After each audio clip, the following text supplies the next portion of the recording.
Como a igreja que é capaz de enfrentar o martírio, permanecer fiel diante da tática da sedução em que o mundo oferece.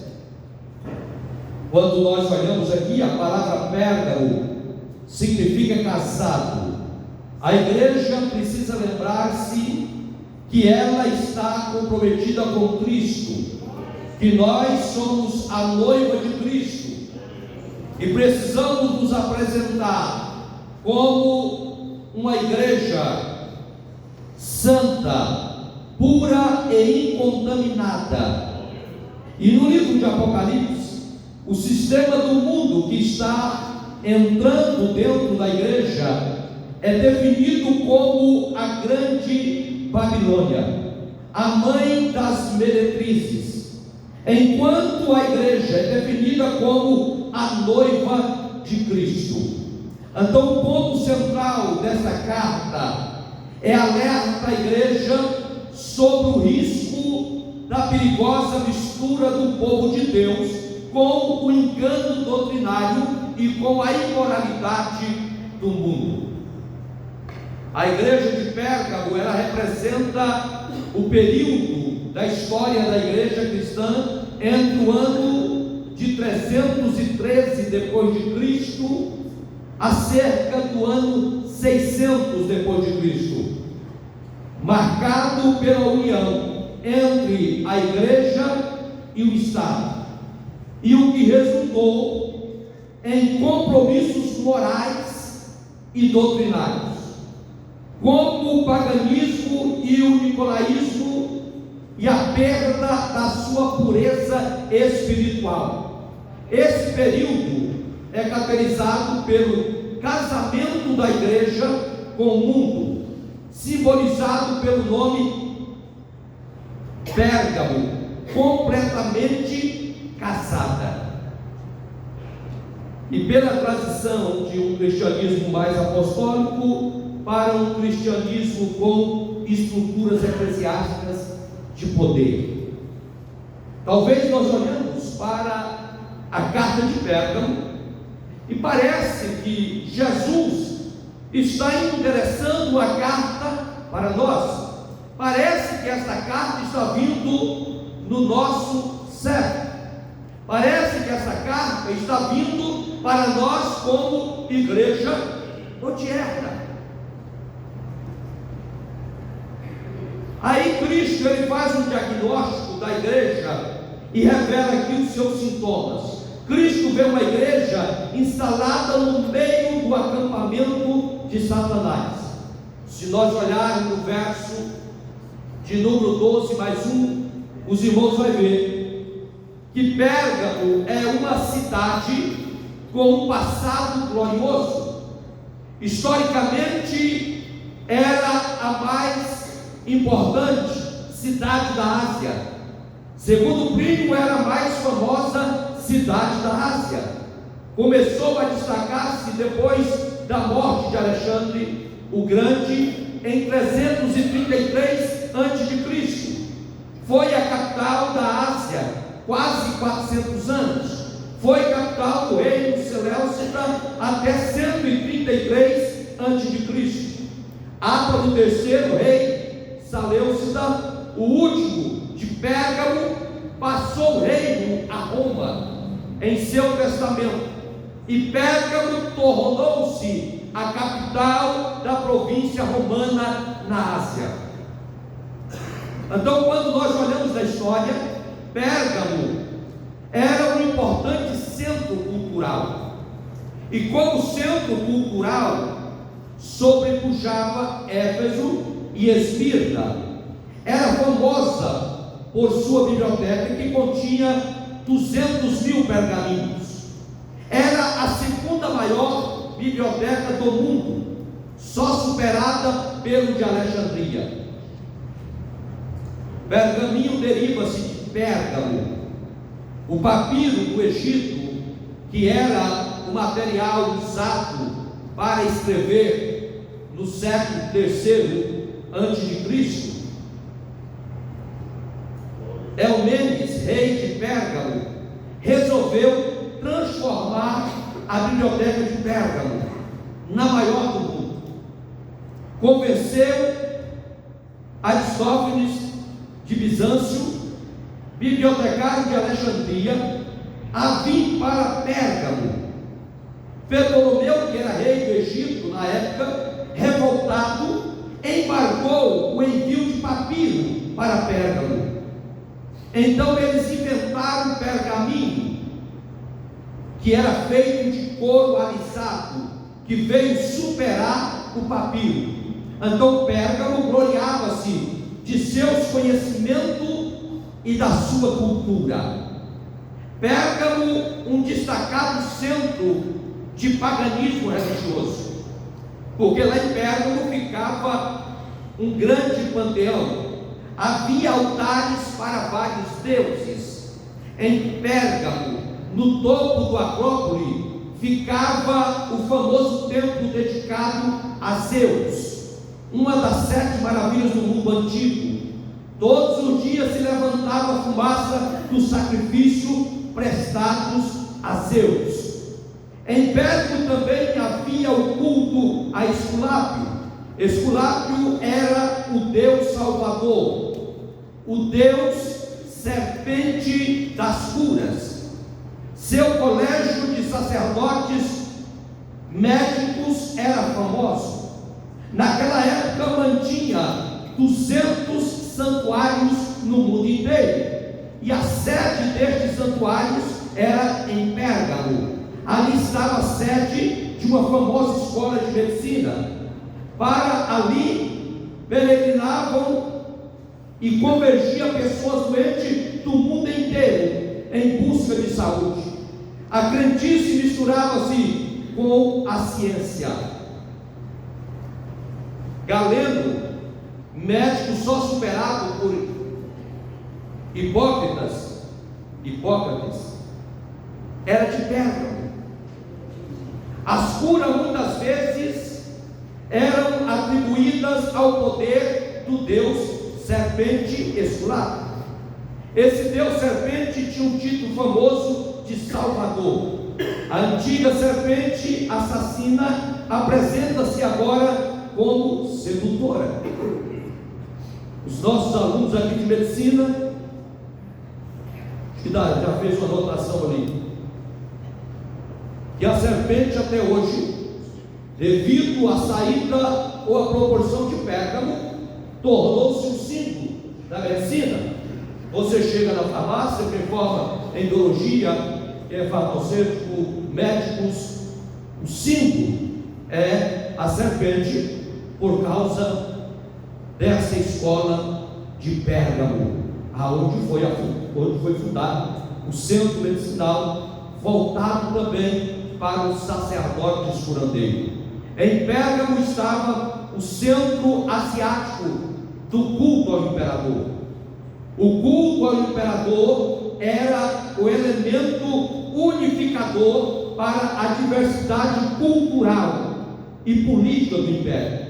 No ano 29 a.C., foi construído em Pérgamo o primeiro templo a um imperador vivo, que era o imperador Augusto. O anticristo era mais evidente em Pérgamo do que o próprio Cristo. E desde 195 a.C. havia templos a deusa Roma em Esmirna. O imperador encarnava o espírito da deusa Roma. Por isso se divinizou a pessoa do imperador e começou a se levantar templos ao imperador. Uma vez por ano, os súditos deviam ir ao templo de César e ali queimar incenso, dizendo: César é o Senhor. E se assim não fizesse, eles poderiam ser queimados em fogueira. Depois que eles prestassem ao culto ao imperador, eles podiam ter qualquer outra religião. Havia até um panteão para todos os deuses. Isso era símbolo de lealdade a Roma, uma cidade eclética, de espírito aberto, onde a liberdade religiosa reinava, desde que observassem esse detalhe do culto ao imperador. Em Pérgamo também, como lemos, estava o trono de Satanás.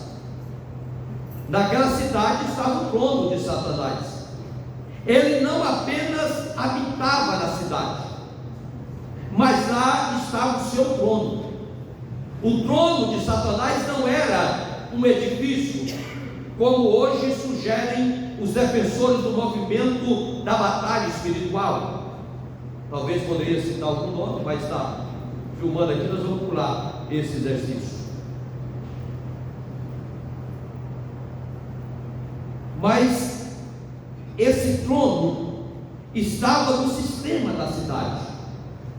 O trono de Satanás é marcado pela pressão e pela sedução, onde Satanás reina e predomina.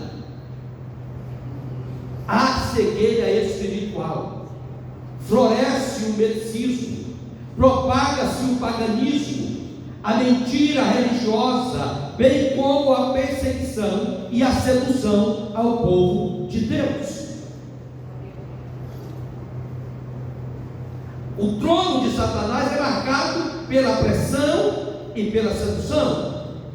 E mais uma vez eu digo para você que onde Satanás reina, predomina a cegueira espiritual, floresce o misticismo, propaga-se o paganismo. Será que isso não acontece em nosso meio? Devido a nação brasileira ser fundada pelo catolicismo, e junto com o catolicismo chegou as religiões afro de matriz africana, e isso ficou na mente das pessoas. Nós aceitamos a Jesus, mas nós não abandonamos o misticismo religioso. Isso é tão natural. Você está perto de alguém, de repente você dá um espirro e ele diz assim: saúde. Isso é misticismo, está nas nossas raízes. E muitas outras coisas que acontecem, que nós estamos mergulhados nisso. Tem alguém que acha que para acontecer alguma coisa ele tem que ler o Salmo 91 7 vezes, ele tem que fazer 7 orações, ele tem que ter a campanha de 7 sexta-feira ou de 7 quinta-feira na igreja. Porque eu não vou na igreja? Porque lá na igreja não se faz campanha, não se faz novena. Isso é misticismo, isso não serve para nós. Isso estava no centro de Pérgamo, e eles estavam voltados para isso. O paganismo tem tomado conta das nossas igrejas. Nós temos misturado o santo com o profano, e nós achamos que isso está certo. E nós não queremos desagarrar disso, não queremos ser curados. E está voltado somente para Deus, prestando culto a um Deus todo-poderoso.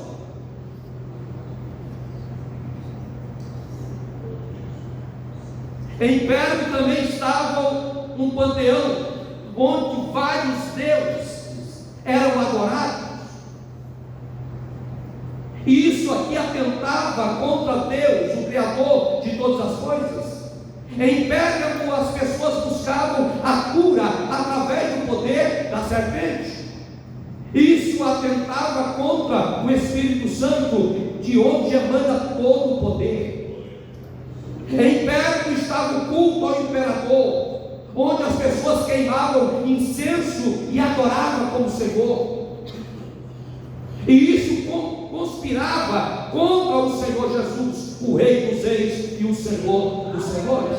A razão de que ele escreve igreja estava em Pérgamo.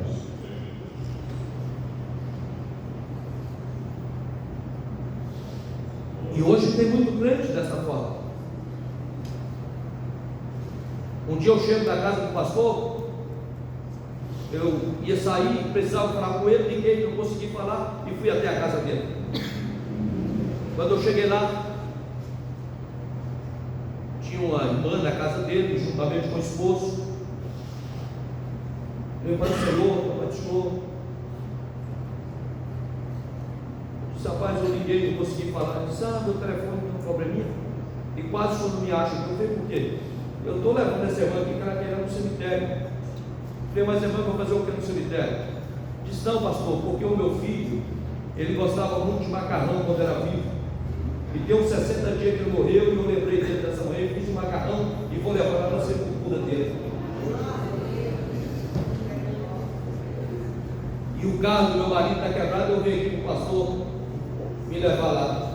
E eu olhei para o pastor e disse, você vai levar ela? Ele disse, eu não quero contrariar. Eu falei, não é contrariar, meu filho. Eu falei, vou fazer o seguinte, eu não vou tirar o pastor de frente da congregação, mas a senhora, a partir de agora, está suspensa de ser dirigente de superação da igreja. Eu falei, como é que a senhora é dirigente de superação e vai levar macarrão para os mortos? Crente das Assembleias de Deus, batizado. Olha lá. Aí nós assustamos, mas eu estou falando de uma parte daquilo que nós conservamos em nós. Tem quantas pessoas são cristãs, são crentes, mas dentro de casa está guardando alguma coisa consagrada a ídolos. Mas isso não faz mal, pastor, isso não tem importância. Isso tem importância porque a sua vida espiritual não está preparada para isso, e Deus não aceita dividir o seu coração com outro, qualquer coisa, ou qualquer outro Deus que tem tomado conta. Isso aqui conspirava contra o Senhor Jesus, e isso estava entrelaçado com a igreja. Cristo não apenas conhece as obras da igreja e suas tribulações, mas também conhece a tentação que assedia a igreja. Ele conhece o ambiente em que a igreja vive. Cristo sabe que a igreja está rodeada por uma sociedade não cristã, com valores mundanos, com heresias, nos bombardeando a todo instante, e se nós não tivermos cuidado, nós somos entrelaçados por isso. E isso nos assegura. Aleluia, Deus. Quais são os deuses que nós estamos colocando no lugar de Cristo? Quantas vezes deixamos de vir à igreja porque o time que nós torcemos vai ter um jogo importante aquele dia e nós não queremos perder? Quantas vezes isso acontece? Isso não tem importância, pastor? Não tem. Não faz mal nenhum. Também só quero te dizer que no dia que ele voltar, o time vai ficar e você tem que ficar acompanhando o time. Cuidado no que nós estamos fazendo, a forma em que estamos procedendo diante de Deus.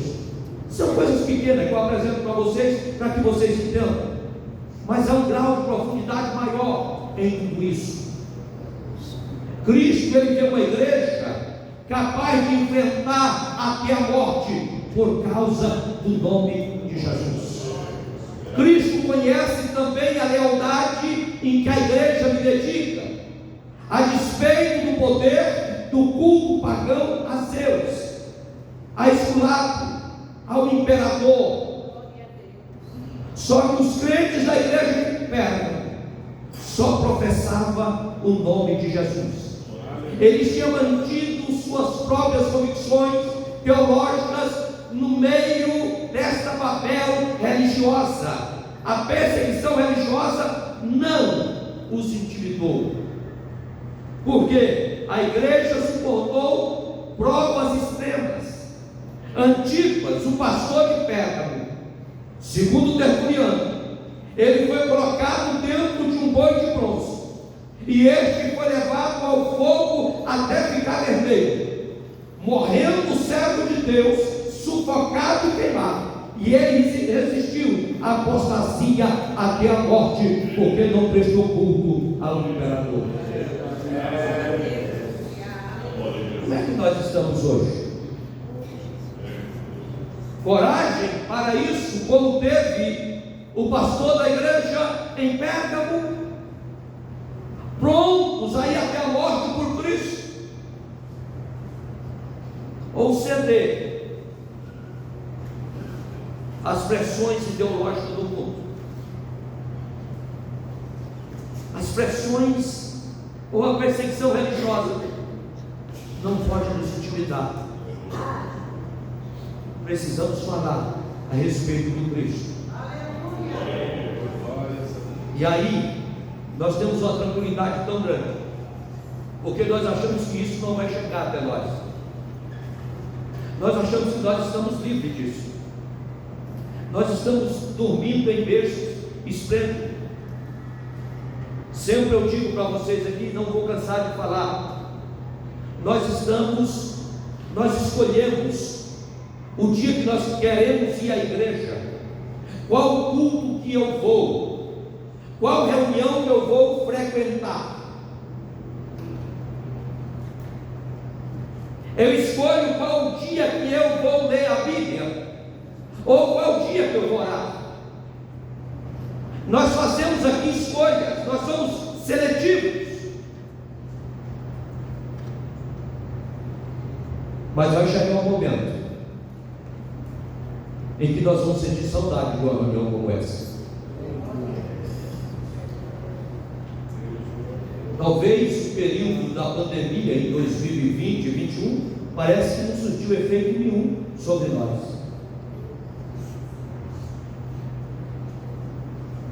Aí todo mundo dizia assim: era uma mentiraiada danada, que saudade de ir para a igreja. Colocava no Instagram, colocava no Facebook, colocava essa mídia social que vocês têm, tudo isso. Volta lá no ano 2020, eu não sei se tem como voltar. Tem como ver as postagens antigas ou não? Tem? Se tem, vocês fazem o favor, chega em casa e volta as postagens antigas, e vocês vão ver lá quantas mentiras foram proferidas nos lábios de alguém. Dizer: eu tenho saudade do tempo, eu tenho saudade das reuniões, saudade do culto. Não teve nada, aquilo não serviu de nada. Era um medo de que o Covid pegasse. E o tanto que estava morrendo, eu vou morrer também. Eu vou dizer que eu estou com saudade da igreja. Quem sabe assim Jesus me dá mais um dia para me voltar à igreja. Quem tem sede de Deus não faz escolha de dia, porque ele tem a alma eterna. Ele suporta as provações em meio a tudo. Aí Cristo, aqui no verso 14, põe o 14 no fim. Cristo vê uma igreja que começa a negociar a verdade. Como Satanás não logrou êxito contra a igreja, usando a perseguição, ele mudou a sua tática e usou a sedução. A proposta agora não é a substituição, mas a mistura. Não a apostasia aberta, mas o ecumenismo. Ele diz assim: eu tenho contra vocês que tolera entre vós.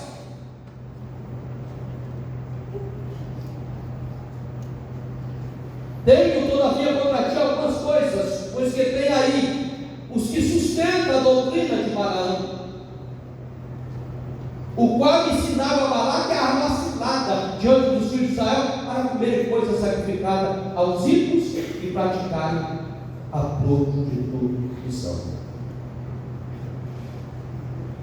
Alguns membros da igreja de Pérgamo começaram a abrir a guarda e ceder diante da sedução do engano religioso. Na igreja havia crentes que permaneceram fiéis, enquanto outros estavam se desviando da verdade. Numa mesma congregação, aqueles que permanecem firmes e aqueles que caem.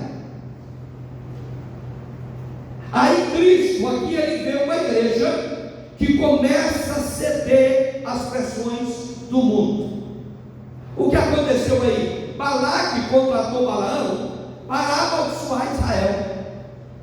Balaão prostituiu seus dons com o objetivo de ganhar dinheiro. O Deus de Balaão era o dinheiro. Mas quando ele abria a boca, ele só conseguia abençoar o povo. Então Balaque ficou bravo com ele. Aí, por ganância, ele escolheu uma outra forma de fazer. Chamou Balaque e aconselhou enfrentar Israel não com grande exército, mas com pequenas donzelas sedutoras. Aconselhou a mistura, aconselhou o incitamento ao pecado, aconselhou a infiltração, uma armadilha, e assim os homens de Israel participariam de suas festas idólatras e se entregaria à prostituição, e o Deus Santo se encheria de ira contra eles, e eles se tornariam fracos e vulneráveis. Se o próprio Deus vai abandonar ao seu destino, o próprio Deus vai o abandonar, porque o pecado vai causar separação entre eles e Deus. E Balaque fez isso, ofereceu as suas donzelas aos filhos de Israel, e houve prostituição no meio do povo de Israel, e chega para eles o castigo de Deus. O pecado também enfraquece a igreja. A igreja ela só é forte quando é santa.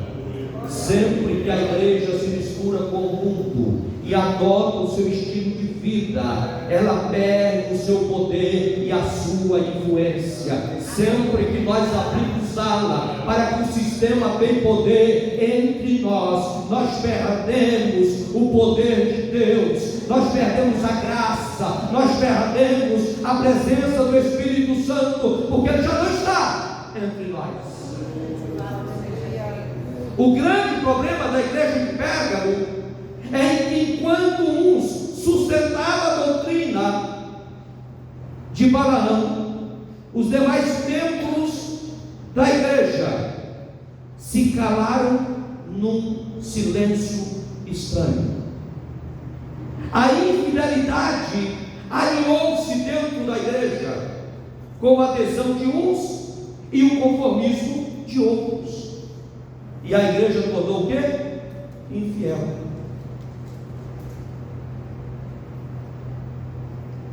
Que jeito nós estamos olhando o sistema que está em nossa volta?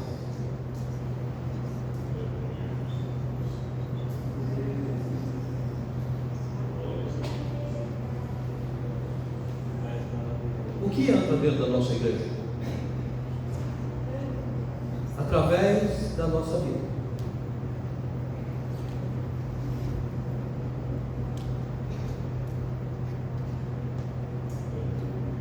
Quando nós olhamos o verso 15, Cristo, ele vê aí uma igreja que começa a baixar o seu nível moral. Eles ensinavam que a liberdade de Cristo é a liberdade para o pecado. Dizia: não estamos mais debaixo da tutela da lei, estamos livres para viver sem freios, sem imposições, sem regras. Esse simulacro da verdade era para transformar a graça em licença para a imoralidade, a liberdade em licenciosidade. E é tão comum as pessoas dizerem assim: se o teu coração te condena, maior é Deus, maior é Deus aquele que é o nosso Senhor, e aquele que nós obedecemos, aquele que andamos com Ele, e o Espírito Santo movendo em nós. Mas quando nós simplesmente tomamos o texto para permanecer no pecado, ou fazer associação com o pecado, nós perdemos a presença dele em nossa vida. Aí os nicolaítas ensinavam que o crente não precisa ser diferente. Quanto mais ele pecar, maior será a graça. Quanto mais ele se entregar aos apetites da carne, maior será a oportunidade do perdão. Eles faziam apologia ao pecado. Eles defendiam que os crentes precisavam ser iguais aos pagãos. Eles deviam se conformar com o mundo, rejeitando aquilo que Paulo escreve aos Romanos no capítulo 12. Não conformeis, mas transformais-vos. Aleluia. Cristo odeia a obra dos nicolaítas. Ele odeia o pecado. O que era odiado em Éfeso era tolerado em Pérgamo. Porque a igreja de Éfeso, se nós qualquer hora dessa vamos estudar sobre ela, Deus diz assim: tem uma coisa boa em vocês, que vocês rejeitaram a doutrina dos nicolaítas. A igreja de Pérgamo abraça essa doutrina, toma para eles. Cristo, ele faz um diagnóstico da igreja e identifica a fonte do pecado. E ele diz aí que a fonte do pecado é diabólico. A igreja de Pérgamo viveu e adorou e testemunhou onde Satanás habita. E onde está o trono de Satanás? Satanás não somente habitou em Pérgamo, ele também a governou. Satanás era a fonte dos pecados, as quais alguns membros da igreja tinham sucumbido. Seus numerosos templos, santuários e altares, seu labirinto de filosofias anticristãs, sua tolerância com a imoralidade dos nicolaítas e balamitas, ostentava um testemunho em favor do domínio maligno. O que nós precisamos fazer? Precisamos apagar de nossa mente a caricatura medieval de Satanás, despojando-o dos chifres, cascos e de rabo. Porque tem muita gente que acha que o diabo ele vem com chifre. A mitologia grega fez um negócio que até hoje permeia entre nós.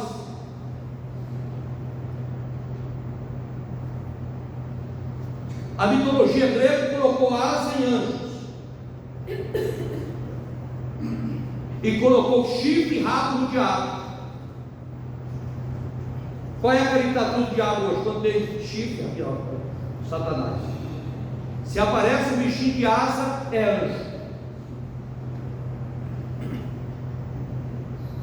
Eu nunca achei na Bíblia anjo tendo asa.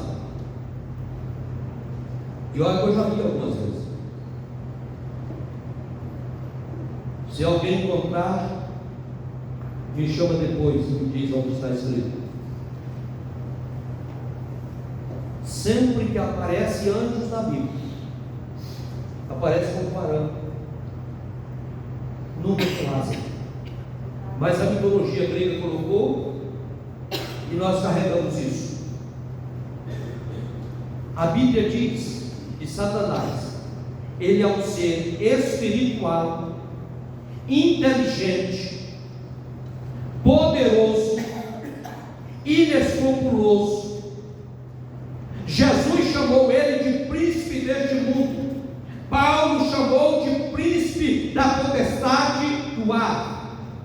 Ele tem um trono, é um reino, e sob o seu comando está um exército de espíritos malignos, que são identificados nas Escrituras como os dominadores deste mundo tenebroso.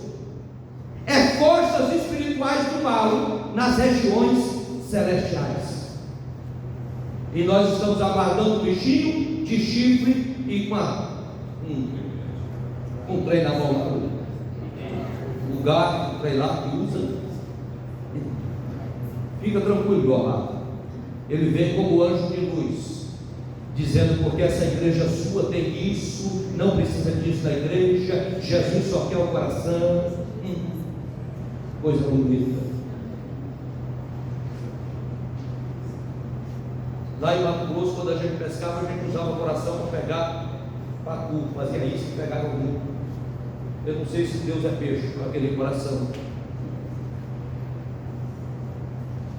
É por isso que Paulo escrevendo, ele diz assim: sejam pleno espírito, alma e corpo.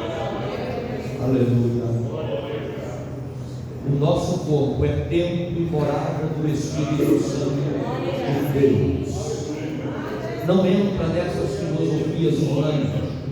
Conserva o teu corpo, conserva a tua alma e conserva o teu espírito diante de Deus, fugindo das filosofias do mal, daquilo que o mundo quer trazer para nós.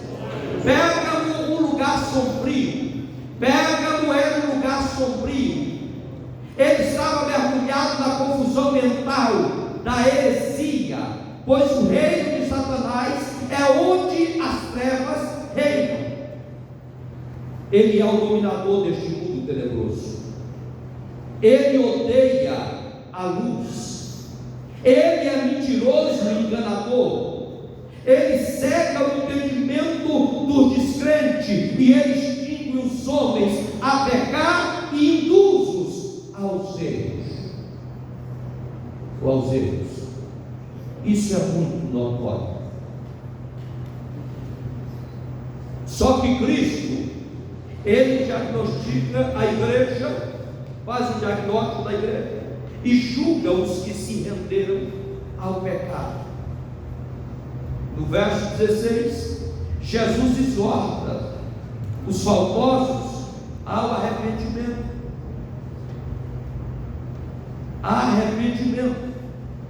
A igreja precisava expurgar aquele pecado de tolerância com o erro doutrinário e com a libertinagem moral. A igreja precisava arrepender-se do seu desvio doutrinário e do seu desvio de conduta.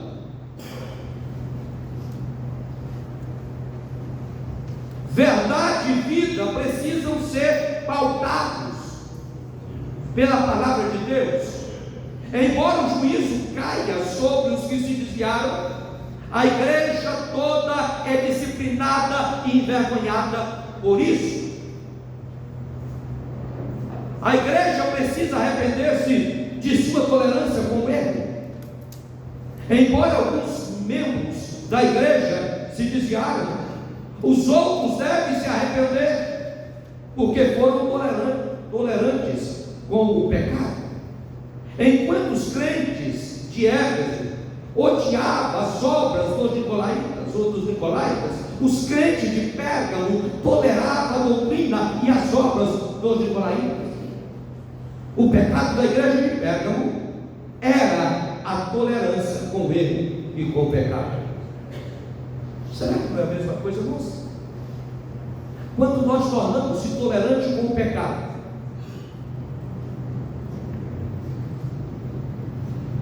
tornamos simplesmente uma comunidade evangélica.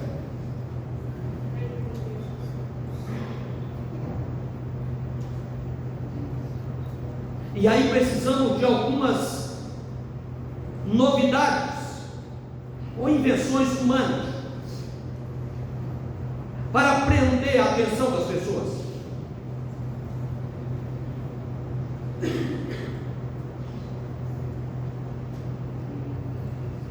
Se fazer isso vai dar certo. Se colocar a luz de tal cor, vai dar certo. Se apagar a luz, vai ficar bom. Se pintar a parede de preto, de azul, de vermelho, de cor de rosa, vai dar certo. Ei, o que muda a nossa vida é a palavra de Deus. O que muda a nossa vida, o que faz nos aproximar dos céus, o que faz nós termos fome de Deus, é a sua palavra, é o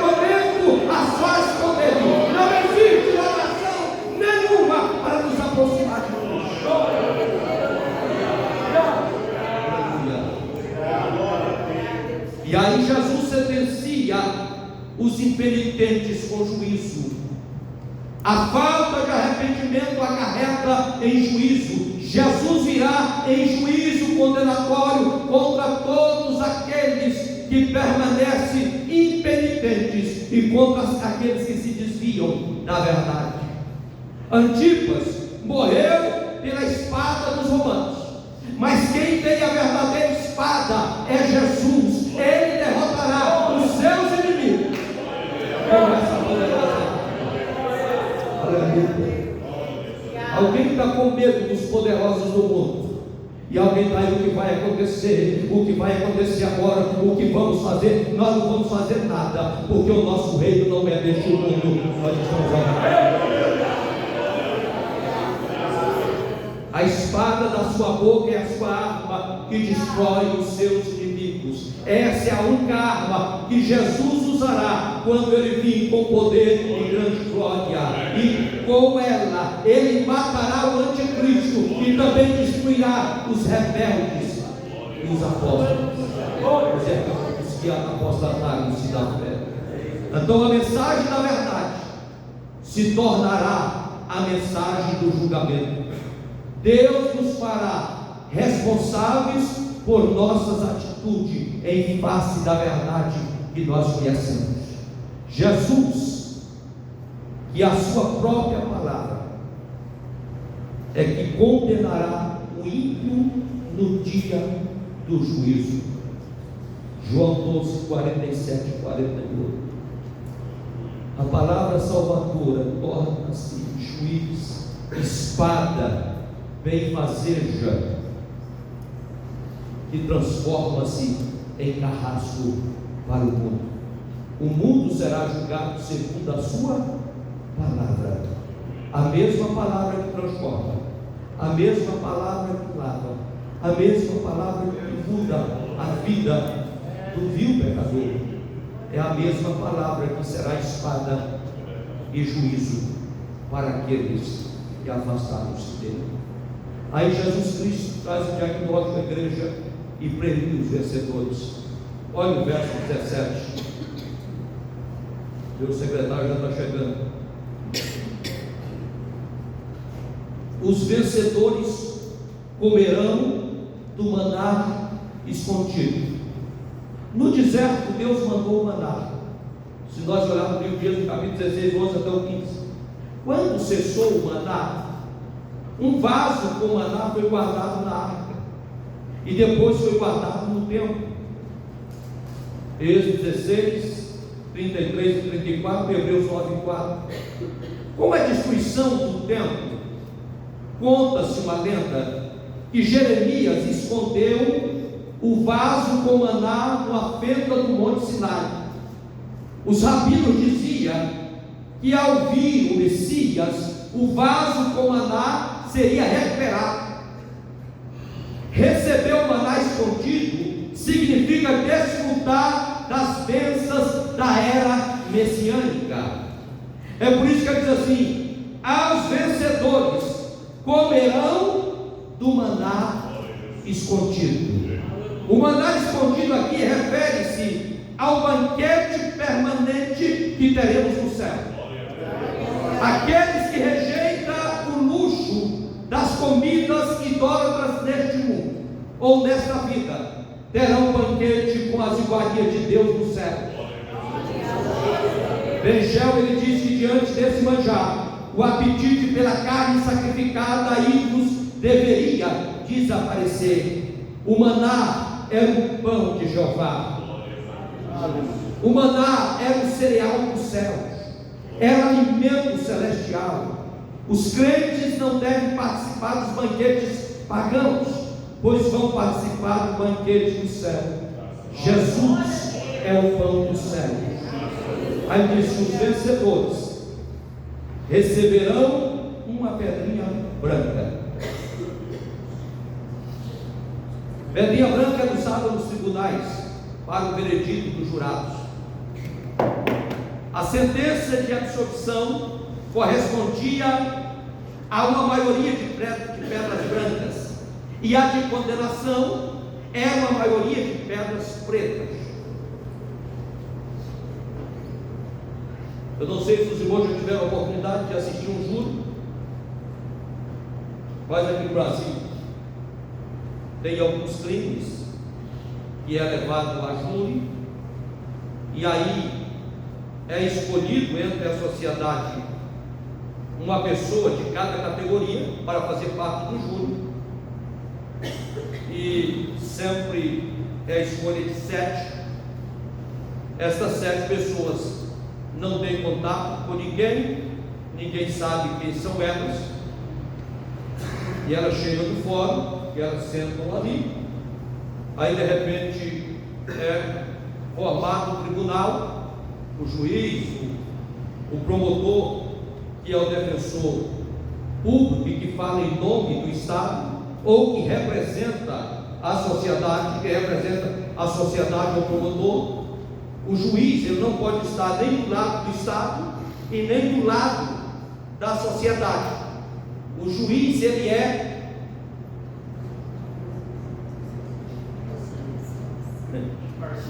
por enquanto, ele é imparcial. Ele pode falar o que é. Então o juiz, ele é imparcial. E aí de repente tem o advogado de acusação e tem o advogado de defesa. Eu quero dizer para você que agora diante de Deus tem 2 advogados. Um que está lá querendo a sua condenação, apontando os seus erros, e o outro que está lá te defendendo.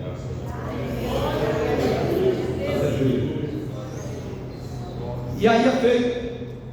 E aí o advogado começa a fala pelo promotor, depois o promotor vem o advogado de acusação, e aí depois vem o advogado de defesa, sempre com uma ordem, depois tem a reta, e assim vai, e os jurados estão ali ouvindo. Depois esses 7 homens vão para a sala, e chega lá, eles vão discutir a respeito do caso. E aqui era desta forma: tinha lá na sala aonde eles se reuniam 7 pedras pretas e 7 pedras brancas. Se eles achassem que aquele réu tinha que ser absolvido, eles tomariam a pedra branca e levariam de volta ao tribunal. E quando o juiz perguntasse o que os jurados achou desse indivíduo, entra o escrivão ou auxiliar do juiz, trazendo o envelope com as pedras. Aquele envelope se abria, e se tivesse mais pedras brancas do que pretas, aquele réu seria absorvido. Mas se tivesse absorvido, se tivesse mais pedras pretas, ele seria condenado. É por isso que ele diz aqui: